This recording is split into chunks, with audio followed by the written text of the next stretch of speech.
Hi friends, welcome back to the channel. ಎಲ್ಲರೂ ಹೇಗಿದ್ದೀರಾ? I hopes ಎಲ್ಲರೂ ಚೆನ್ನಾಗಿದ್ದೀರಾ ಅಂತ ಭಾವಿಸ್ತಾ ವಿಡಿಯೋ ಸ್ಟಾರ್ಟ್ ಮಾಡ್ತಾ ಇದ್ದೀನಿ.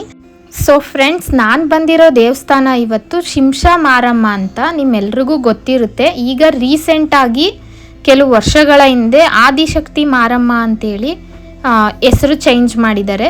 ಮೊದಲೆಲ್ಲ ಶಿಂಷಾ ಮಾರಮ್ಮ ಅಂತಲೇ ಫೇಮಸ್ ಆಗಿದ್ದಿದ್ದು ದೇವಸ್ಥಾನ. ನನಗೆ ಈ ದೇವಸ್ಥಾನದ ಬಗ್ಗೆ ಓನರಮ್ಮ ಹೇಳಿದಷ್ಟು ಕಂಪ್ಲೀಟ್ ಡೀಟೇಲ್ಸ್ನ ನಾನು ನಿಮಗೆ ಹೇಳ್ತೀನಿ. ಅಂದರೆ ದಯವಿಟ್ಟು ಪೂರ್ತಿಯಾಗಿ ವಿಡಿಯೋನ ನೋಡಿ.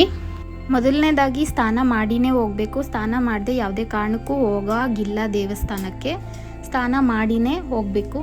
ಕೋಳಿ ಕುರಿ ಎಲ್ಲರೆಲ್ಲ ನಾವೇನಕ್ಕೆ ಹಂಗೆ ಹೋಗ್ಬಿಟ್ಟು ಬರೋಣ ಅಂಥೇಳಿ, ಆಮೇಲೆ ತಿಂದ್ಬಿಟ್ಟು ಹೋಗಿ ಬರೋಣ ಅಂಥೇಳಿ ಬರಬಾರ್ದು. ಸ್ನಾನ ಮಾಡಿನೇ ಫಸ್ಟು ದೇವಸ್ಥಾನಕ್ಕೆ ಬರಬೇಕು. ಆಮೇಲೆ ಫ್ರೆಂಡ್ಸ್, ಒಳಗಡೆ ಹೋದರೆ ಅಲ್ಲೊಂದು ಪುಟ್ಟದಾಗಿ ಶಿವಲಿಂಗನ ಥರ ಇದೆ. ಸೊ ಅದು ಮಾರಮ್ಮನ ಕಲ್ಲಂತೆ.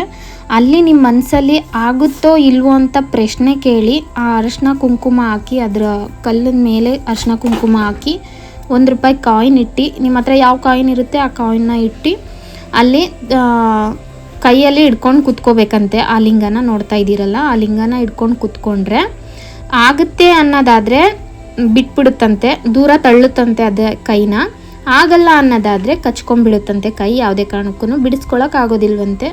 ಸೊ ಫ್ರೆಂಡ್ಸ್, ನೀವು ಯಾವಾಗಾದರೂ ಹೋದರೆ ಒಂದು ಸಲ ಈ ರೀತಿ ಟ್ರೈ ಮಾಡಿ ನೋಡಿ. ನನಗಂತೂ ಆಯಿತು. ಆಮೇಲೆ ಇಲ್ಲಿ ಪಾದದ ಹತ್ರ ಬಂದು ಮುಟ್ಟಿ ನಮಸ್ಕಾರ ಮಾಡಿಕೊಂಡು ನಿಮ್ಗೆ ಏನೇ ಬೇಡಿಕೆ ಇದ್ರೂ ಕೇಳ್ಕೊಂಡ್ರೆ ನೆರವೇರುತ್ತಂತೆ. ಈ ಪಾದನ ಮುಟ್ಟಿನೇ ನಮ್ಮ ನೋವನ್ನಾಗಲಿ ನಮ್ಮ ಏನೇ ಒಂದು ಪ್ರಾಬ್ಲಮ್ಸ್ ಇದ್ರೂ ಹೇಳ್ಕೊಂಡ್ರೆ ಪರಿಹಾರ ಆಗುತ್ತಂತೆ. ಅದೆಲ್ಲ ಆದಮೇಲೆ ನಾನು ದೇವ್ರ ದರ್ಶನ ಮಾಡೋಣ ಅಂತ ಹೋದೆ. ಅಲ್ಲಿ ಸ್ವಲ್ಪನೇ ಕ್ಲಿಪ್ ತೊಗೊಳಕ್ಕಾಗಿದ್ದು, ಯಾಕಂದರೆ ತುಂಬ ರಶ್ ಇರೋದ್ರಿಂದ ತಳ್ತಾಯಿದ್ರು, ಓಡಿ ಬೇಗ ಅಂತೇಳಿ. ದೇವರಲ್ಲಿ ತುಂಬ ನಂಬಿಕೆ ಇಟ್ಟು ಚೆನ್ನಾಗಿ ಮನಸ್ಫೂರ್ತಿಯಾಗಿ ಬೇಡ್ಕೊಂಡು ಬಂದಿದ್ದ ದಿನ ನೈಟು ಮಲಗಿರ್ತೀರಲ್ಲ, ಕನಸಲ್ಲಿ ಬಂದೇ ಬರುತ್ತಂತೆ ದೇವರು. ನನಗಂತೂ ಎಕ್ಸ್ಪೀರಿಯನ್ಸ್ ಆಯಿತು. ಕನಸಲ್ಲಿ ಬಂದರೆ ಮನೇಲಿ ಮಾಡಬೇಕಾಗಿರೋದು, ಫಸ್ಟು ಒಂದು ವೈಟ್ ಬಟ್ಟೆ ತಗೊಂಡು ಆ ವೈಟ್ ಬಟ್ಟೆಗೆ ಅರಿಶಿನ ಹಾಕಿ ಚೆನ್ನಾಗಿ ಆ ಅರಿಶಿನ ಎಲ್ಲನೂ ವೈಟ್ ಬಟ್ಟೆಗೆ ಮೆತ್ತಬೇಕು. ಮೆತ್ತಾದಮೇಲೆ ವೈಟ್ ಬಟ್ಟೆ ಅರಿಶಿನ ಬಟ್ಟೆ ಆಗುತ್ತೆ ಇವಾಗ. ಅದಾದಮೇಲೆ ಒಂದು ಕಾಯಿನು, ₹5 ಕಾಯಿನ್ ಆದರೂ ಆಗ್ಬೋದು, ₹1 ಕಾಯಿನ್ ಆದರೂ ಆಗ್ಬೋದು. ಆ ಕಾಯಿನ್ನ ಅದರೊಳಗೆ ಹಾಕಿ 3 ಗಂಟು ಕಟ್ಟಿ ದೇವ್ರ ಮನೆ ಅಥವಾ ಬೀರುಲಿ, ನೀವು ಮನಿ ಎಲ್ಲಿಡ್ತೀರಾ, ಮನಿ ಸಂಬಂಧಪಟ್ಟಾಗೆ ನೀವೇನಾದರೂ ಬೇಡ್ಕೊಂಡಿದ್ರೆ ಮನಿ ಎಲ್ಲಿಟ್ಟಿರ್ತೀರಾ ಅಲ್ಲಿಡಬೇಕು. ನೀವು ಏನು ಸಂಬಂಧಪಟ್ಟಾಗಿ ಬೇಡ್ಕೊಂಡಿದ್ರು ದೇವ್ರ ಮನೇಲಿಟ್ರೂ ಒಳ್ಳೆಯದೇ.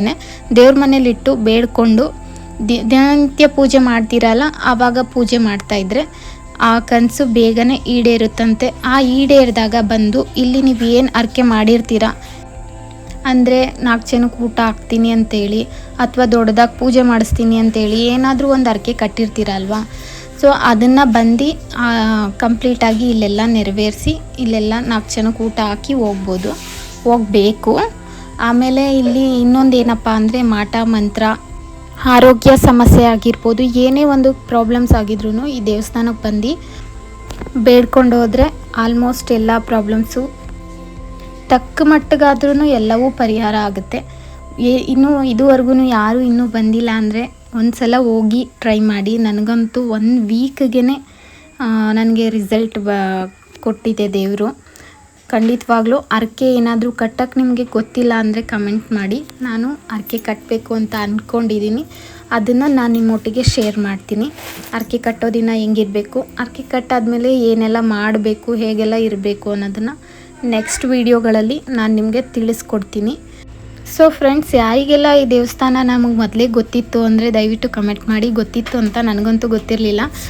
ನನಗೆ ಓನರ್ ಆಂಟಿ ಕರ್ಕೊಂಡು ಹೋಗಿಲ್ಲ ಅಂದಿದ್ರೆ ನಿಜವಾಗ್ಲೂ ಗೊತ್ತೇ ಆಗ್ತಿರ್ಲಿಲ್ಲ ಇಲ್ಲೊಂದು ದೇವಸ್ಥಾನ ಇದೆ ಅಂತ. ಫಸ್ಟು ನಾನು ಅಲ್ಲೆಲ್ಲ ಗಗನಚುಕ್ಕಿ ಭರಚುಕ್ಕಿಗೆಲ್ಲ ಹೋಗಿದ್ದೀನಿ, ಬಟ್ ನಾನು ಈ ದೇವಸ್ಥಾನನ ಇದೇ ಫಸ್ಟ್ ನೋಡಿದ್ದು. ತುಂಬ ಚೆನ್ನಾಗಿದೆ. ನೀವು ಒಂದು ಸಲ ಹೋಗಿ ನಿಮ್ಮ ಮನಸ್ಸಲ್ಲಿರೋ ಬೇಡಿಕೆಗಳನ್ನ ಈಡೇರಿಸ್ಕೊಳ್ಳಿ ಆದಷ್ಟು ಬೇಗ ಅಲ್ವಾ. ಸೊ ಫ್ರೆಂಡ್ಸ್, ಎಂಡೋರಿಗೂ ಯಾರೆಲ್ಲ ವಿಡಿಯೋ ನೋಡಿದ್ದೀರಾ ಎಲ್ಲರಿಗೂ ತುಂಬ ಥ್ಯಾಂಕ್ಸ್. ಹಾಗೆ ಇನ್ನೂ ಯಾರೆಲ್ಲ ನಮ್ಮ ಚಾನಲ್ನ ಸಬ್ಸ್ಕ್ರೈಬ್ ಮಾಡಿಲ್ಲ ಅಂದರೆ ದಯವಿಟ್ಟು ಸಬ್ಸ್ಕ್ರೈಬ್ ಮಾಡಿ, ಲೈಕ್ ಮಾಡಿ, ಶೇರ್ ಮಾಡಿ, ಕಮೆಂಟ್ ಮಾಡಿ. ವಿಡಿಯೋ ನೋಡಿದ್ದಕ್ಕೆ ಧನ್ಯವಾದಗಳು. ಬಾಯ್.